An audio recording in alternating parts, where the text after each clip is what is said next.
കൊച്ചി പനമ്പിള്ളി നഗറിനടുത്ത് ചോരക്കുഞ്ഞിൻ്റെ മൃതദേഹം നടുറോഡിൽ കണ്ടെത്തിയ സംഭവത്തിൽ കൂടുതൽ വിശദാംശങ്ങൾ പുറത്തുവരുന്നു. കുഞ്ഞിനെ ഫ്ളാറ്റിൽ നിന്ന് വലിച്ചെറിഞ്ഞത് ആമസോൺ പാഴ്സൽ കവറിൽ പൊതിഞ്ഞെന്ന് പോലീസ്. ഈ കവറിലെ മേൽവിലാസം കേന്ദ്രീകരിച്ച് അന്വേഷണം നടക്കുന്നതായും സൂചനയുണ്ട്.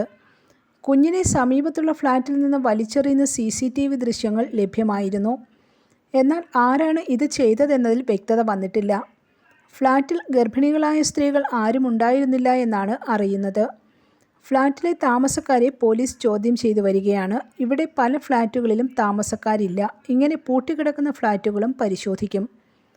സംഭവം പ്രത്യേക അന്വേഷണ സംഘമാണ് അന്വേഷിക്കുന്നത്. വൈകാതെ തന്നെ കേസിൽ ഉത്തരമുണ്ടാകുമെന്നാണ് DCP പറഞ്ഞത്. ഒരു ഫ്ളാറ്റിലെ 3 പേരെ കേന്ദ്രീകരിച്ച് അന്വേഷണം നടക്കുന്നുണ്ട്. ഇതിൽ നിന്ന് എന്തെങ്കിലും വഴിത്തിരിവുണ്ടാകുമെന്നാണ് സൂചന. 2 സ്ത്രീകളും 1 പുരുഷനുമാണ് ആ ഫ്ളാറ്റിലുള്ളത്.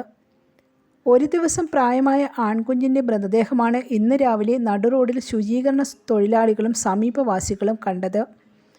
തുടർന്നാണ് CCTV ദൃശ്യം ലഭിച്ചത്. പൊക്കിൾക്കൊടി മുറിച്ച നിലയിലായിരുന്നു മൃതദേഹം.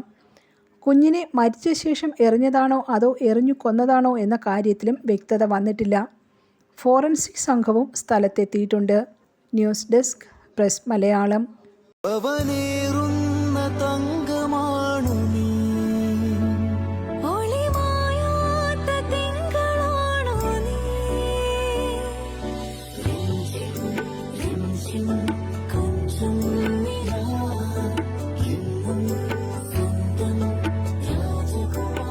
Be a Rajakumari. Rajakumari Gold and Diamonds. The trust of Travancore. Rajakumari.